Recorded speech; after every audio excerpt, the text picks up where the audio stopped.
Bonjour à toutes, bonjour à tous et bienvenue sur TV Vendée dans votre matinale du mercredi 8 janvier. J'espère que vous allez bien. Bon courage à vous si vous êtes sur le point de prendre le chemin du travail ou de l'école aussi pour certains.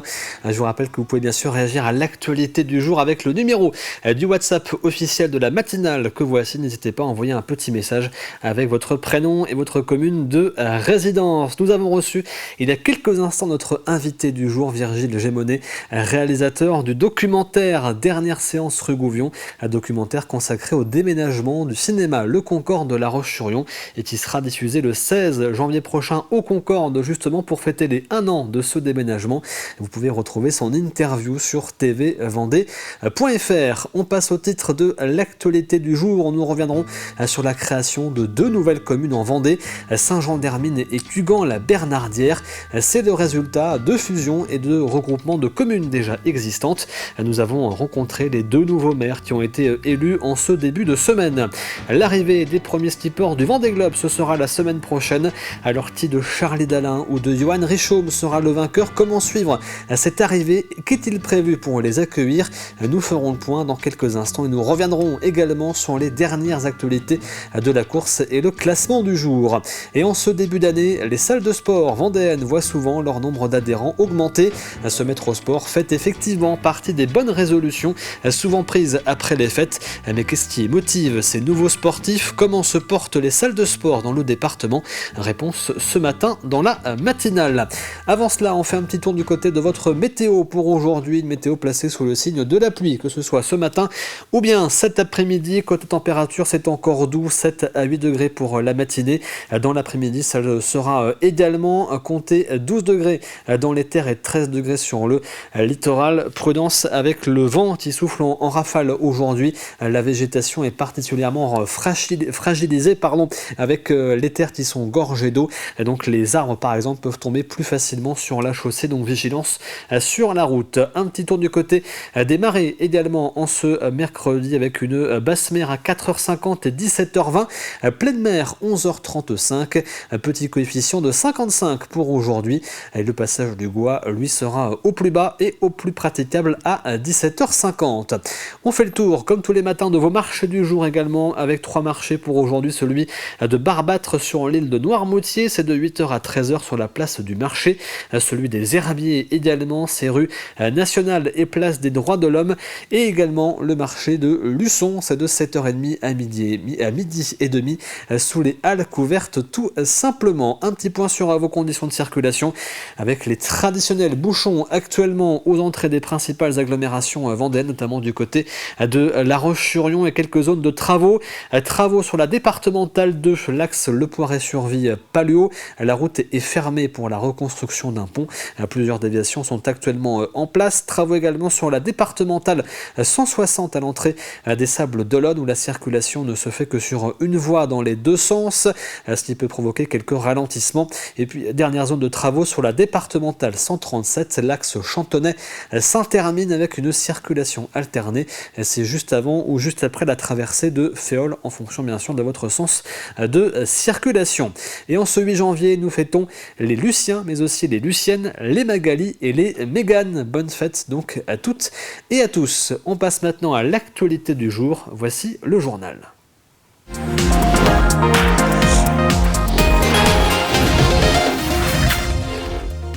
Nous l'avions déjà évoqué hier, la Vendée compte désormais 2 nouvelles communes, Saint-Jean-d'Hermine et Cugand-la-Bernardière. 2 regroupements et fusions qui avaient été validés par la préfecture l'été dernier, mais qui sont devenus officiels en début de semaine avec les premiers conseils municipaux et les élections des 2 nouveaux maires. Ces rapprochements ont pour objectif de mutualiser les moyens et décupler la force de frappe des municipalités. Reportage de Florian Wozniak. C'est une toute nouvelle aventure qui vient de commencer pour Philippe Arré, désormais maire de la commune nouvelle qui réunit Saint-Jean-de-Beugnies et Saint-Hermine. Il est l'heure pour lui et toute l'équipe du conseil municipal élu ce lundi d'avancer ensemble d'une même voie. Je suis devenu maire hier soir de la commune nouvelle avec beaucoup d'humilité. Parce que certes j'ai été élu par la population herminoise en tant que maire, mais en 2020 la population beugniolaise ne m'a pas élu maire. Et donc là maintenant c'est à moi d'arriver à avoir leur confiance. Et justement, le maire de Saint-Jean-d'Hermine a tenu à rassurer les habitants des 2 communes déléguées quant au projet déjà enclenché. Pour la population de Saint-Hermine, l'idée c'est quand même de terminer le programme pour lequel on a été élu en 2020. Donc là on a le foyer des jeunes et la salle de danse gym yoga qui va se réaliser cette année. Et pour Saint-Jean-de-Beugnet, donc il y a un espace de vie sociale et la rénovation de la mairie donc qui sont en cours et ça va continuer. Et avec près de 3600 habitants, la commune nouvelle aura tout son rôle à jouer sur son territoire. Et je pense qu'il y a un gros intérêt à avoir créé Saint-Jean-d'Hermine parce que ça permet de créer un pôle intermédiaire entre Luçon et justement différents pôles secondaires qui structurent Sud-Vendée littoral. À près de 70 km dans le nord du département, c'est le mariage entre 2 autres communes vendéennes que l'on célèbre en ce début d'année, celui entre Cugand et la Bernardière, comme une évidence pour son nouveau maire. Première des choses, effectivement, c'est le kilomètre qui nous séparait entre nos 2 communes, la grande proximité de nos habitants, que ce soit au niveau des familles, que ce soit au niveau des associations. Et nous partageons les mêmes équipements. Nous avons une maison de santé, nous avons un EHPAD qui dessert les 2 communes, nous avons une caserne de sapeurs-pompiers qui dessert les 2 communes. Une coopération que les élus comptent bien pérenniser au-delà de la fin de ce mandat municipal. Il y a une première étape que j'ai l'honneur de piloter en ce moment. Et puis, nous sommes convenus que le projet sera porté ensuite par Cécile Barrault et je serai là pour la seconder, bien évidemment. En moins de 10 ans, le département de la Vendée aura donc connu au total la création de 20 communes nouvelles. Nous l'avons appris hier, la disparition d'une figure de la politique française. Jean-Marie Le Pen est décédé à l'âge de 96 ans, fondateur puis dirigeant du Front National devenu le Rassemblement National. Il y a 10 ans, quasiment jour pour jour, il se trouvait en Vendée et réagissait sur le ton provocateur qu'on lui connaissait aux attaques terroristes contre Charlie Hebdo et le magasin Hyper Cacher et au mouvement Je suis Charlie, qui les avait suivis. Je ne suis pas Charlie parce que je trouve assez scandaleux et même l'escroquerie politique qui consiste à transformer le mouvement tout à fait sympathique des gens en faveur des victimes d'un crime qui a été commis et de désaveu et de condamnation des gens qui l'ont fait en un mouvement politico-médiatique, commercialo-médiatique qui consiste à faire vendre le contenu politique de Charlie Hebdo, qui est un contenu d'extrême gauche, et à faire vendre aussi le journal à des millions d'exemplaires. Je trouve ça assez choquant, sincèrement. Et comme évoqué à l'instant, c'était hier les 10 ans de l'attaque terroriste contre le journal satirique Charlie Hebdo. Une série d'attentats frappait alors la France entre le 7 et le 9 janvier 2015, causant la mort de 17 personnes, des membres de la rédaction du journal, des dessinateurs, des policiers ou de simples citoyens. Des attaques qui ont marqué les Français. Après l'hommage national rendu hier aux victimes, un rassemblement est prévu samedi à La Roche-sur-Yon à 11h devant la préfecture, à l'initiative de l'association Les Amis de Samuel Paty, en collaboration avec l'Observatoire de la laïcité et la Ligue de l'enseignement. N'oublions pas ces dessinateurs qui sont morts parce qu'ils dessinaient tout simplement, quoi. Ils dessinaient. Puis il ne faut pas oublier aussi tous ceux qui sont morts aux côtés, quoi, parce qu'il y a eu les policiers, il y a eu la supérette cachère, hein. C'est dramatique ce qui s'est passé là encore, quoi. Donc, et on voit bien que tout à l'heure, je parlais de laïcité, je parlais de devoir de mémoire, et on voit bien aussi que l'antisémitisme grimpe, malheureusement, quoi. Hein. Donc, il faut être vigilant, il faut secouer tout le monde, et j'invite tout le monde à nous rejoindre samedi matin à 11h. On parle sport maintenant et on commence avec le Vendée Globe. Le duel se poursuit en tête de la course au large du Cap-Vert alors que l'arrivée approche à grands pas. Sauf imprévu, les premiers skippers devraient franchir la ligne d'arrivée au Sable d'Olonne entre le 14 et le 15 janvier. La date devrait s'affiner dans les jours à venir. Les précisions de Mathis Pires.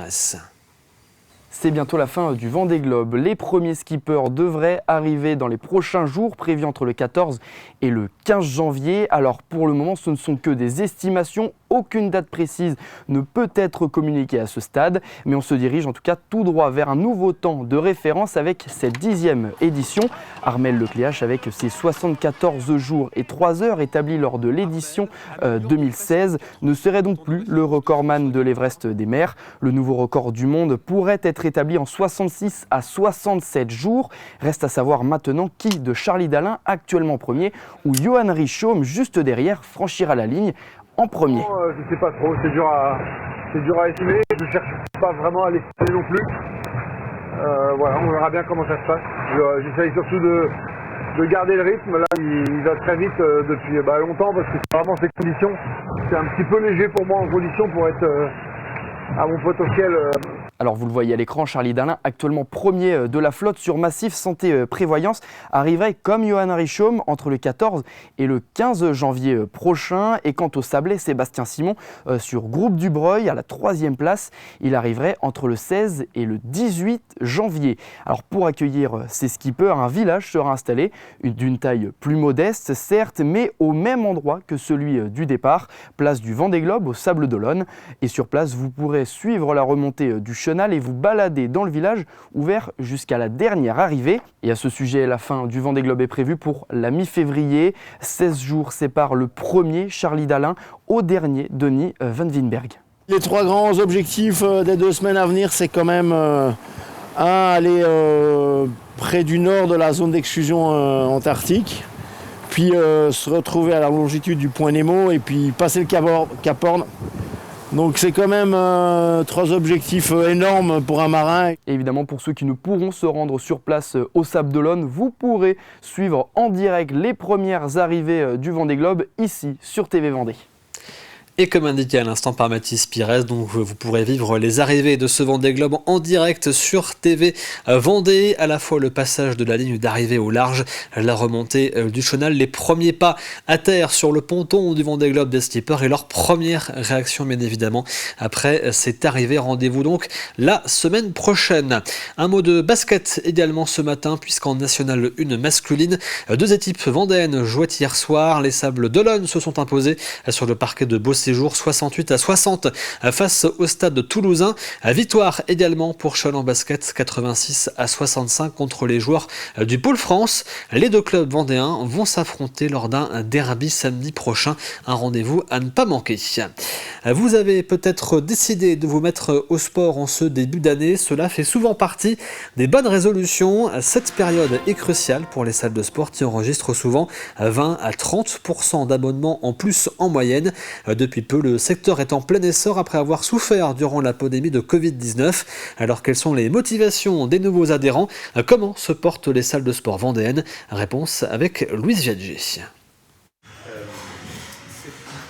Dans cette salle de sport à La Roche-sur-Yon, nouveaux et anciens adhérents ont tous une bonne raison de pratiquer une activité physique. Ça fait 5 ans que je suis abonné et c'est la recherche d'un bien-être et puis aussi de s'évader par rapport à beaucoup de choses. On se sent bien quand on sort de la salle, on est mieux. Je suis adhérente depuis le mois de septembre pour ma forme, pour le quotidien, pour me vider un peu la tête, pour me sentir bien dans ma peau. Les mois de septembre et de janvier sont cruciaux pour séduire de nouvelles personnes. C'est 20 à 30% d'abonnements en plus dans cet établissement. Preuve que le modèle de la salle de sport a toujours du succès. Je pense que oui, il y a toujours un attrait. De toute façon, s'il y a plus en plus de salles qui ouvrent, c'est qu'il y a toujours de plus en plus de demandes.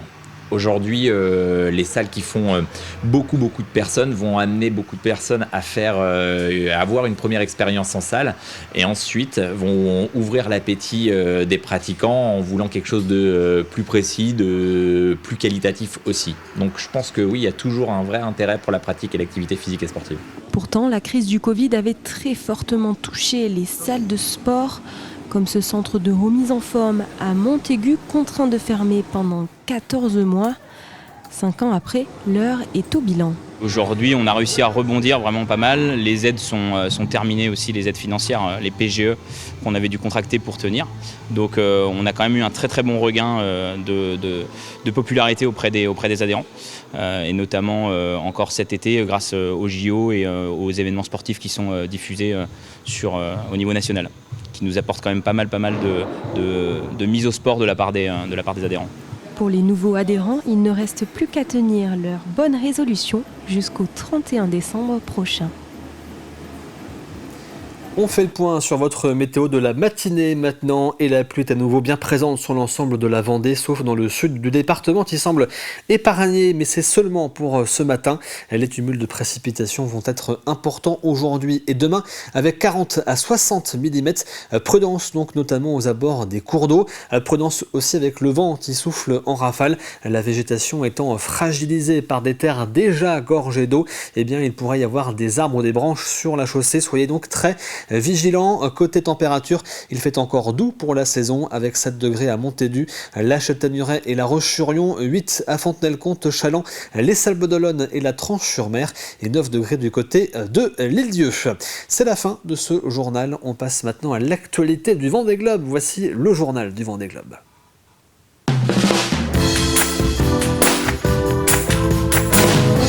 Le journal du Vendée Globe préparé par Alexandre Lenaour qui nous fait bien sûr le point sur l'actualité de la course avec Charlie Dalin qui semble creuser un petit peu en tête de course face à Johan Richomme.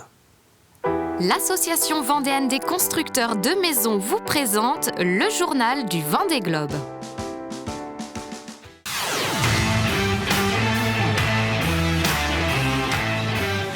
59e jour en mer pour les 35 skippers encore en course. En première position, c'est toujours Charlie Dalin qui mène la flotte. Porté par un alizé de nord-est, le skipper de Massif a creusé son écart sur son poursuivant, Johan Richomme. À plus de 600 000 de la tête au sud-ouest. Et top, ça y est. Groupe du Breuil dans l'hémisphère nord. Sébastien Simon a franchi l'équateur ce mardi matin. Ils sont donc désormais 3 à être de retour dans l'hémisphère nord et à poursuivre leur remontée de l'Atlantique. Voilà, le but c'est d'aller le plus vite possible là et essayer de cravacher dans les alizés de l'Atlantique Nord. Dès que j'aurai traversé ce poteau noir, là pour l'instant je traverse des orages en continuité et voilà, j'ai un vent qui n'est pas du tout dans la bonne direction mais ça fait partie du jeu. Du côté des poursuivants scindés en 3 groupes, l'instabilité domine. Près des côtes brésiliennes, Boris Herman a par exemple essuyé des orages et d'importantes pluies la nuit dernière. Dans une option plus au large, conditions mouvementées aussi pour Nicolas Luneven, qui navigue sans tête de mât et donc sans ses précieux instruments aériens. Ça veut dire mode compas et être tout le temps au réglage des voiles ou à ajuster la trajectoire du bateau avec la télécommande. C'est usant, c'est fatigant. Cette remontée de l'Atlantique Sud, elle est quand même pas facile. Je suis parti dans une option Est. On verra ce que ça donne. Pour le moment, on va dire que je suis pas mécontent de mon option, dans le sens où j'ai réussi à ne pas m'arrêter dans de la pétole. J'ai toujours eu du vent pour avancer. Et voilà, j'espère que ça va être le cas jusqu'au bout. Au Cap Horn, le péage du 3e et dernier grand cap du Vendée Globe continue de tourner à plein régime. Benjamin Ferré est le dernier en date à l'avoir franchi ce mardi matin. Il y a un ciel dégagé, mais comme j'ai jamais vu. Et devant moi, là, face à moi, un énorme caillou qu'on appelle le Cap Horn. C'est extraordinaire. C'est tellement bon parce que ça a été tellement dur avant. Mais c'est magique. La route est encore longue, mais alors quel moment. C'est un des plus beaux, quoi. Le Rennais doit maintenant s'attacher à filer le plus vite possible pour passer, avant de subir de plein fouet dans un peu plus de 36 heures, une nouvelle et importante dépression entre la Terre de Feu et les Malouines. Dans son rétroviseur, ils sont 6 à entreapercevoir le mythique point de passage dans des conditions très soutenues et des rafales à plus de 40 nœuds. Cramponné ici, prêt à bondir sur les poutres de grand voile. On est je suis un peu en apnée là. Faut faire le dos rond encore quelques heures, 200 000. Le niveau de stress est à son apogée. Derrière eux, 3 skippers ont fait le choix de mettre le frein à main. Éric Bellion, Violette d'Orange et Arnaud Boissière. Le skipper de la Micaline assume son choix, guidé par la prudence. Devant nous, il y a 2 problèmes majeurs. C'est qu'il y a 2 tempêtes, on va dire. Et une fois que tu es dans la première, tu ne peux pas échapper à la deuxième. J'ai plus à perdre qu'à gagner en tentant... Voilà, pour mon bateau, mais pour moi aussi, je reconnais que moi je ne me sentais pas. Au classement de ce mardi 7 janvier 2025, en 24 heures, Charlie Dalin a remis 50 000 de plus entre son IMOCA et celui de son dauphin Johan Richomme. Sam Goodchild est 5e, Thomas Ruyant rétrograde lui en 7e position. Dans la suite du classement, Jean Le Cam poursuit sa remontée, le Finistérien est désormais entré dans le top 15. Isabelle Yoshke est 18e sur MACSF.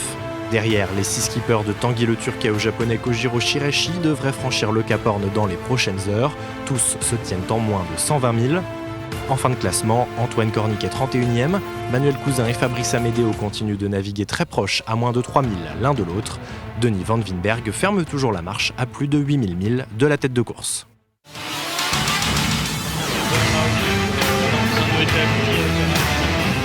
C'était le journal du Vendée Globe par l'Association vendéenne des constructeurs de maisons.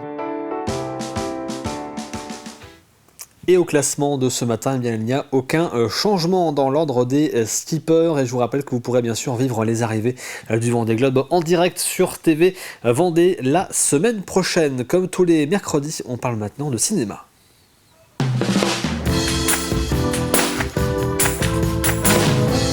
Et dans le ciné de la semaine, on va à la découverte du cinéma du Poiret-sur-Vie, un cinéma associatif et qui n'est pas permanent. À chaque fois, il s'installe au cœur de la salle de la Martelle. Regardez. C'est un cinéma vraiment itinérant, donc en fait, on installe tout dans la salle de la Martelle, ici présent. Donc on installe en fait, c'est tous les 2 mois, pendant un week-end, le vendredi, samedi et dimanche généralement, où on vient avec notre projecteur, on installe les chaises et on projette un film. On a une équipe de bénévoles, que des femmes d'ailleurs, qui choisissent les films. Alors on s'invite chez les uns, chez les autres. Et puis autour d'un petit verre, on choisit les films en regardant les bandes annonces. Après, c'est vraiment, nous, on connaît maintenant, ça fait 10 ans, on connaît notre public. Donc on sait les films qui pourraient leur plaire. Donc nous, c'est beaucoup de films avec une histoire derrière, avec des beaux textes. Et donc c'est comme ça qu'on choisit les films. On a juste une condition, c'est que les films ils doivent avoir plus de 5 semaines de sortie. On ne peut pas prendre des films soit en avant-première ou même des films qui sont juste sortis au cinéma. Il faut qu'ils aient 5 semaines. Des fois, ils sont plus au Cinéville et les gens n'ont pas eu le temps en fait, d'aller les voir. Donc, ils viennent au cinéma du Poiret-sur-Vie. Surtout au niveau proximité, nous, on a beaucoup de personnes qui viennent à pied ou à vélo. Donc, on n'a pas besoin de prendre la voiture pour aller jusqu'à La Roche-sur-Yon. Donc, ils sont très contents d'être au Poiret-sur-Vie. Et on a surtout des prix attractifs car on est moins cher que des grands complexes cinématographiques. Et ensuite, après, on a Famille Rurale Vendée. On a un responsable du cinéma là-bas qui, en fait, on donne nos choix de films. Et après, lui, il voit avec les distributeurs pour avoir les films. Dès qu'on a monté le cinéma il y a 10 ans, rapidement, on s'est dit, tiens, pourquoi pas monter un festival? C'était un pari un peu fou, mais on s'est dit, on va y aller, parce qu'on aime bien les challenges au cinéma. Donc on s'est dit, on va faire du cinéma en lien avec la littérature, d'où le titre du festival, du livre au ciné, puisque ce sont à chaque fois des films qui sont tirés d'ouvrages littéraires, BD, romans ou par exemple pièces de théâtre aussi. On travaille en partenariat avec les Instants Libres, qui est la librairie du Poiret-sur-Vie, et puis on travaille avec les établissements scolaires qui ont la chance de choisir le film qu'ils veulent voir par rapport aux ouvrages qu'ils étudient par exemple dans l'année. Il y a une rénovation qui va être faite dans cette salle, on ne sait pas vraiment quand les travaux vont démarrer. Donc si c'est juste après le festival, tant mieux. Si c'est pendant, on verra si on ne délocalise pas sur la commune le festival exceptionnellement en 2026. Et si vous voulez plus d'informations, rendez-vous sur le site Le Ciné Le Poiret. On passe maintenant à l'extrait du jour.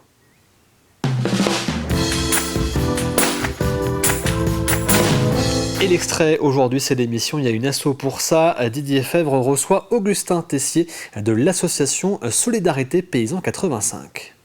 Comment vous intervenez au sein de Solidarité Paysan en 85 ? Quels sont vos signaux d'alerte qui vous amènent à accompagner justement une situation ? Alors d'abord, on intervient chez les gens qu'à leur demande. Ouais.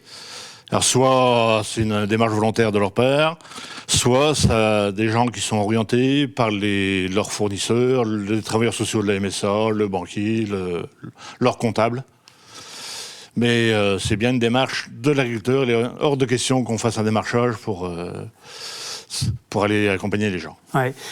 Vous disiez tout à l'heure, avant cette émission, que il y avait une recrudescence depuis l'été de situations difficiles. Oui, alors le nombre d'appels augmente depuis l'été parce que ce que j'ai évoqué avant, c'est le prix des céréales, les mauvais rendements, la pression des créanciers, parce que, par exemple, les gens achètent l'hiver des protéines pour nourrir leurs animaux, et ces factures-là, elles sont payées avec une récolte de céréales. Donc, n'ayant pas pu livrer de céréales, cette dette-là perdure et il y a une pression pour qu'elle soit régularisée. Et vous retrouvez donc cette émission aujourd'hui sur TV Vendée. On passe tout de suite au jeu de la matinale.